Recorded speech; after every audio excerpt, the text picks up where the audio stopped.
पुणी चर्चा रे जयपुर जयनगर रास्ता दबिजिबा परे एबे ब्रिज रे फाट सृष्टि होइथिबा अभियोग सामना को आसीछि। एहाकु नै सहर रे तीव्र चर्चा चलिछि।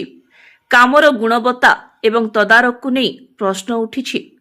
जयनगर रास्ता रे निर्माण कार्य शेष हेबा पूर्वरु रास्ता दबिजिबा एवं ब्रिज रे फाट सृष्टि होइथिबा घटना को नै स्थानीय लोकंक मध्यरे असंतोष बढ़िछि।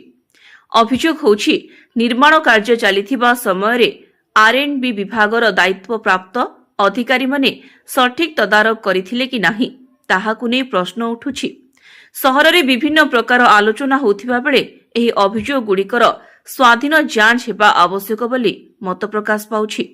स्थानीय जनसाधारणक दाबी जदि निर्माण कार्य रे निम्नमानर सामग्री व्यवहार किंबा कोनोसी अवहेला होइथाय तेबे एहार निरपेक्ष तदंत कराଯାଇ दोषी ठिकादार किंबा संपृक्त अधिकारीଙ୍କ विरोधରେ उचित कार्यानुष्ठान नियाजाउ।